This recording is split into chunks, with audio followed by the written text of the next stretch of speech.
of the Katharagama to parade the streets tonight.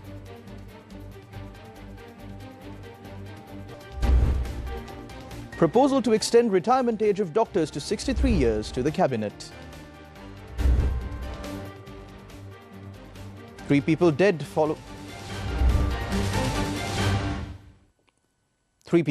following drowning incidents during holiday weekend. Two men with suspected gunshot injuries hospitalized in Trincomalee.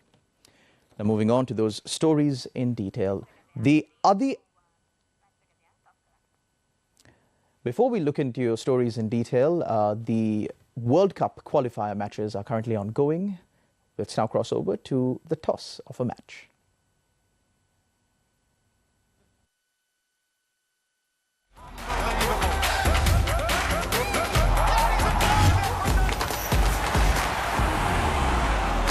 Why? We are going to bowl first because we played a practice match before, and we could see that it is useful for the seamers in the start, and we can see the conditions also, weathercast conditions. So hopefully we have got the top bowling side in this tournament. So hopefully they'll hit the right areas and get them to the minimum target. This opportunity to lead Oman for you, what does it mean? It's an honor for me to represent Oman team, and now being the captain, it's a big thing and it's an honor for me. Okay, Zishan's not here. How many changes have you got today, and what is the injury status on Zishan? There are two changes in the side. Unfortunately, we have to keep the skipper out, Zishan, and he will be out for maybe 2 to 3 weeks.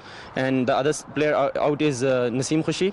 So Suraj is coming in and Sandeep is coming in. What are you hoping to get out of today's game? What's important?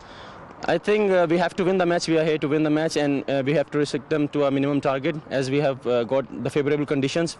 And hopefully, whatever they make, we have to chase it. That's it. All the best to you. Thank you so much. Scott, come this way.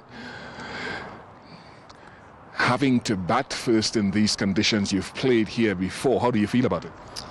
Yeah, obviously we would have had a bowl first if we'd won the toss, but for us, yeah, the game's not defined by that, so we've just got to come out, play well this first hour and then hopefully put a big score on the board.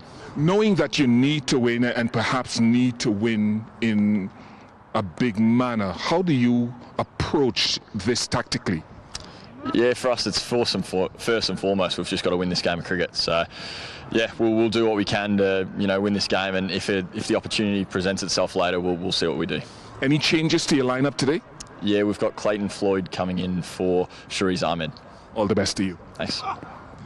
Right, under grey skies here, it's a very, very chilly. Oman have won the toss. They'll be bowling first here at Harare Sports Club.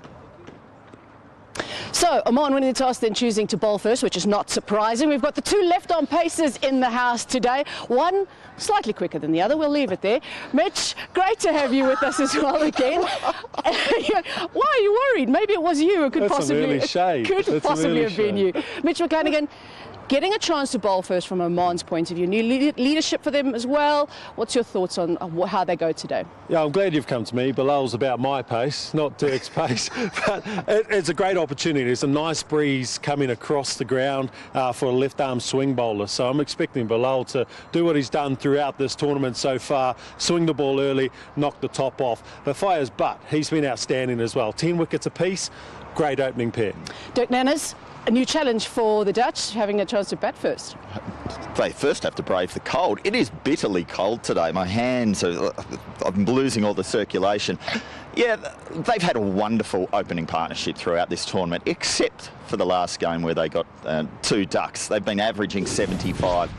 Just the one change, Clayton Floyd, who missed the last game through injury, comes in and replaces Shariz Ahmed. But they are such a settled team. They're making runs when it counts. They just need that opening partnership again to start working, which is going to be a challenge when the ball's swinging around like we expect it to do today. Mitch, from Oman's point of view, they've had to make a couple of changes. Yeah, they have had to make a few changes. The skipper Maqsood's out.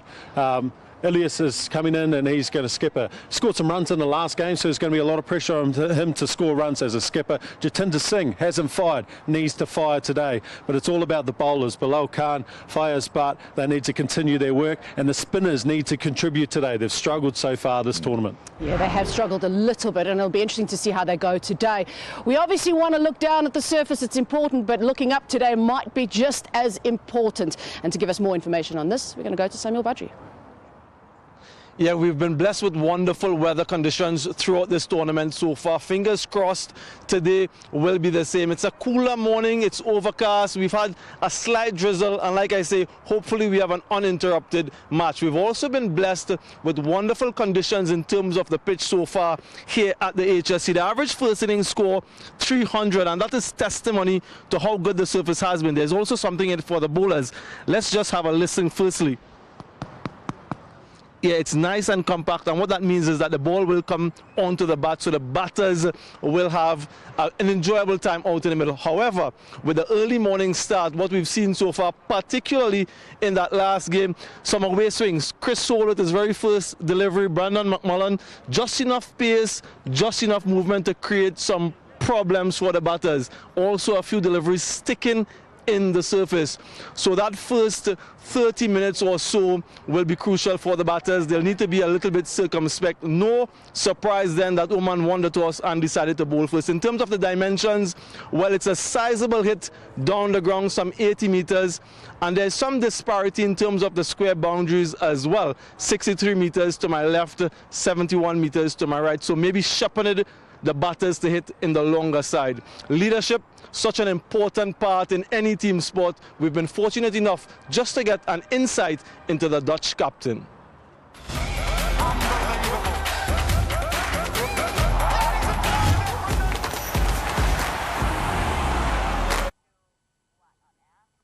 Welcome back to the news. The Adi Asala Full Moon Poya Day is celebrated today.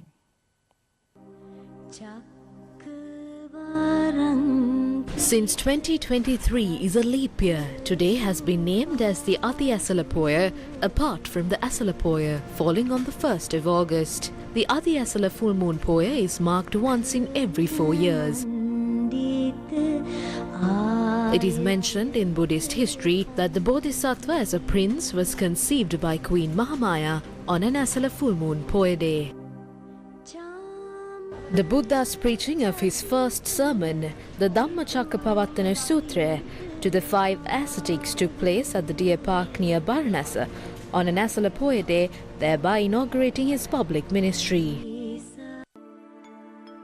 The Sirasa Damsara program for the Adi Asala Poya commenced on Monday morning at the historic Yudaganava Rajamahavihara with religious observances. The event was presided over by the chief incumbent of the historic Yudaganava Rajamahavihara and chief Sanganayak of Uvavelassa, Venerable Galtenvatte Nandaratana Thero.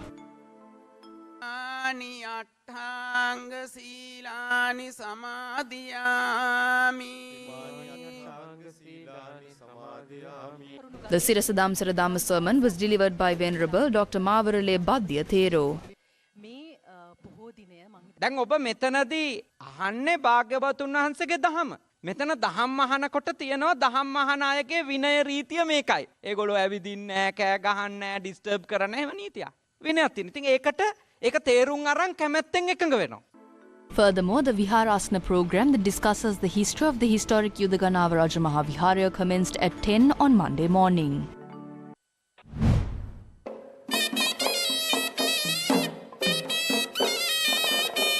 The Sambuddha Puja, organised at the Shakya Malak here, opposite the head office of the Capital Maharaja Group on every Poya, took place on Monday as well. Tough Line Limited of the Capital Maharaja Group supported this meritorious event. The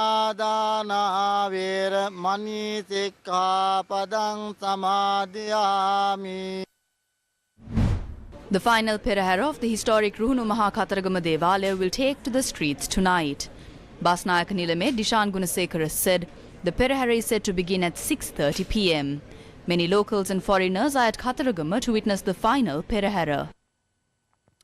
2 men with suspected gunshot injuries have been admitted to the Trincomalee General Hospital.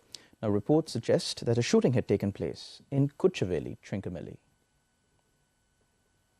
Sri Lanka police said that it received information that two young men travelling on a motorcycle were shot around 1:15 early on Monday morning. Police said that the injured men were aged 18 and 21. The Met Department says that the prevailing showery conditions over the southwestern part of the island is expected to continue. It said very heavy showers, about 150 millimeters, are likely at some places in the western Sabaragamu provinces and in the Kandy, Nuwara Eliya, Galle and Mathura districts. Fairly strong winds of about 40 to 45 kilometers per hour can be expected at times in the western slopes of the Central Hills, the North Central Province and in the Puttlam, Hambantota and Trincomalee districts.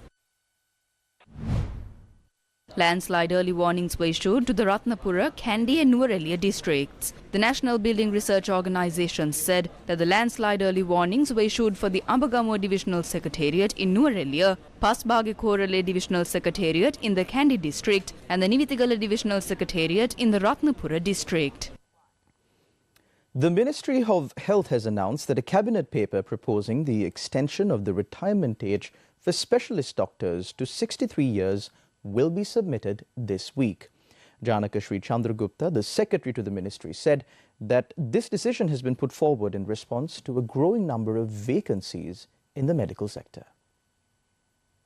The Ministry of Health recommended the extension of the retirement age to 63 last week, and this information was also conveyed to the Court of Appeal. The Secretary of the Ministry of Health emphasized that these points were raised in relation to a petition filed by a group of specialist doctors challenging the retirement age of 60 years. Now, 3 people have died after drowning in the seas of Norochole. A drowning incident was also reported in Teduroya. A 42-year-old father of 4 from Negombo died after drowning in Teduroya in Chilau. It was reported that he was bathing in the Teduroya with relatives on Sunday evening when tragedy struck. The lifeless body of the man was only recovered some 2 hours after the incident with the intervention of the locals. 2 people died after drowning in the seas of Alankudava in Norochole. Sri Lanka police said that 2 men were part of a group sea bathing in the area. The deceased were identified as a 21-year-old man and a 66-year-old man. They were part of a group that was on an excursion from Madurankulia. That's all the news we've got for you this afternoon. However, you can continue to watch TV1 to watch Oman take on Ireland in another match of the ICC World Cup qualifiers. You can also, for more details of these stories and much more, you can log on to our award-winning website, www.newsfirst.lk, and also follow us on our social media handles on Facebook, Twitter, and Instagram. I'm Shalom Benedict for the News First team. Thank you for watching. Take care. God bless.